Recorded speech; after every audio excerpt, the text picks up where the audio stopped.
नमस्कार विद्यार्थी मित्रों, आज हम कक्षा 9 सामाजिक विज्ञान चैप्टर नंबर 10 जिसका नाम है सरकार के अंग, इसके बारे में अध्ययन करेंगे। सर्वप्रथम हम सरकार के 3 अंग कौन कौन से उसके बारे में जानेंगे। तो सरकार के 3 अंग हैं। एक है विधायिका,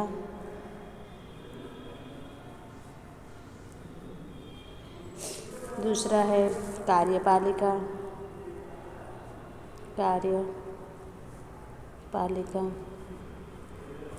और तीसरा है न्यायपालिका। ये हैं सरकार के अंग, 3 अंग, ठीक है। विधायिका, कार्यपालिका तथा न्यायपालिका। ये तीनों अंगों के बीच सत्ता विश्लेषण का सिद्धांत है, यानी इन तीनों के बीच सत्ता को विभाजित कर दिया गया है, तीनों को कार्य बांट दिए गए हैं। ये तीनों अंग जो हैं, ठीक है, ये राज्य के लिए सरकार जो कार्य करती है वे एक दूसरे से अलग होते हैं, ठीक है। राज्य के लिए सरकार जो कार्य करती है वे एक दूसरे से अलग होते हैं। तो सरकार जो भी कार्य करती है वो तीनों अंगों के कार्य एक दूसरे से अलग होते हैं। एक विशेष प्रकार की निपुणता की आवश्यकता होती है प्रत्येक के कार्य में। ये तीनों जो अंग हैं, विधायिका, कार्यपालिका और न्यायपालिका, इन तीनों के कार्यों में एक विशेष प्रकार की निपुणता की आवश्यकता होती है, अर्थात अलग अलग अंगों द्वारा अलग अलग व्यक्तियों द्वारा कार्य किया जाना चाहिए। अर्थात अंत में प्रत्येक अंग के कार्य अर्थात सरकार का संचालन सरल और कार्यक्षम बने, इसके लिए सत्ता का विभाजन करना आवश्यक है। ये तीनों को कार्य इस प्रकार बांट दिया गया है ताकि सरकार का संचालन करने में सरलता रहे और कार्य अच्छे से हो सके, वो उसका दुरुपयोग न कर सके। इसके लिए कार्यपालिका तथा न्यायपालिका को अनेक ऐसी सत्ताएं प्रदान की गई हैं जो विधायिका के ऊपर नियंत्रण रखने का कार्य करती हैं, ठीक है। मान लो कि विधायिका को कानून के निर्माण की सत्ता है, विधायिका कानून बनाती है, ठीक है, और कार्यपालिका क्या करती है, उस बनाए गए कानून का पालन करवाने का कार्य करती है। और न्यायपालिका क्या कार्य करती है, कानून का उल्लंघन करने वालों को सजा तथा दंड देने का कार्य करती है। तो विधायिका को कानून के निर्माण की सत्ता है, वो उसका दुरुपयोग न कर सके, इसके लिए कार्यपालिका तथा न्यायपालिका को ऐसी अनेक सत्ताएं प्रदान की गई है जो विधायिका के ऊपर नियंत्रण रखने का कार्य करती है, अर्थात वो अपने सत्ता का दुरुपयोग नहीं कर सकती। उसी प्रकार कार्यपालिका पर विधायिका तथा न्यायपालिका निगरानी रखने का कार्य करती है और न्यायपालिका को विधायिका तथा कार्यपालिका पर नियंत्रण रखने का अनेक सत्ताएं प्रदान की गई हैं। इस प्रकार ये 3 अंग है और तीनों अंगों के बीच सत्ता का विश्लेषण किया गया है, सत्ता को विभाजित कर दिया गया है।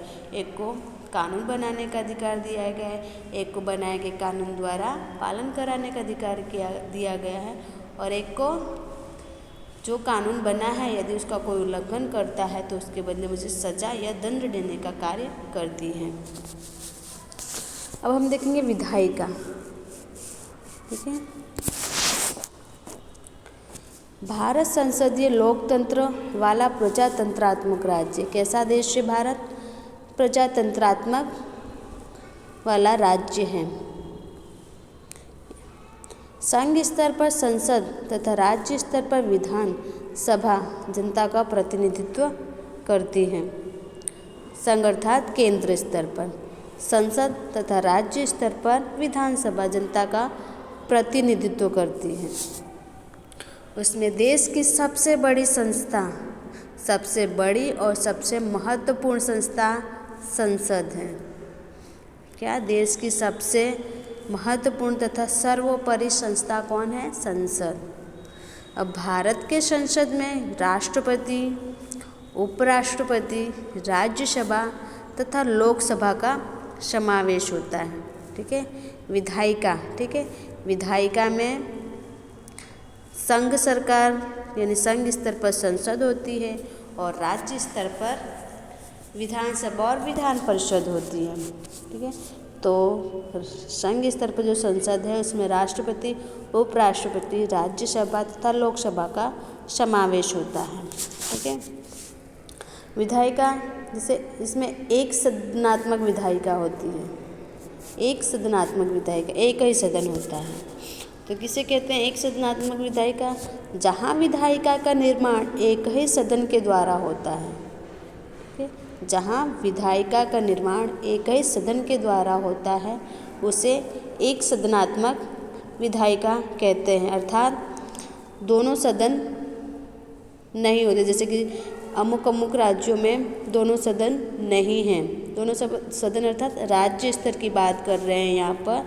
जैसे राज्य स्तर पर विधानसभा और विधान परिषद होते हैं, तो सभी जगह विधान परिषद और विधान सभा नहीं होते। जैसे कि एग्जाम्पल के तौर पर देखें तो गुजरात में ओनली विधानसभा ही है, तो यहाँ पर एक सदनात्मक विधायिका देखने को मिलती है। और दूसरा द्विसदनात्मक विधायिका अर्थात दो सदनों वाली विधायिका। तो दो सदनों वाली विधायिका किसे कहते हैं? जहाँ पर विधायिका दो सदनों से निर्मित हो। जहाँ पर विधायिका दो सदनों से निर्मित हो उसे द्विसदनात्मक विधायिका कहते हैं। ठीक है। संघ स्तर पर संसद का ऊपरी सदन राज्यसभा है। ठीक है। संघ स्तर पर बात करें तो संसद का ऊपरी सदन राज्यसभा, यानी दो सदन हैं संसद में। एक सदन है राज्यसभा और दूसरा सदन है लोकसभा। राज्यसभा ये ऊपरी सदन है और लोकसभा ये निचला सदन है। और राज्य स्तर पर बात करें तो विधायिका में विधानसभा, विधान परिषद होते हैं। ठीक है। विधानसभा और विधान परिषद ऐसे दो सदन हो सकते हैं। अधिकांश राज्यों में एक ही सदन विधानसभा होता है, जबकि बिहार, उत्तर प्रदेश, महाराष्ट्र जैसे अनेक राज्यों में विधान परिषद है। ठीक है। विधान परिषद में मतलब बिहार, उत्तर प्रदेश, महाराष्ट्र, यहाँ पे विधानसभा और विधान परिषद दोनों ही हैं, तो वहाँ पर द्विसदनात्मक विधायिका देखने को मिलती है। ठीक है।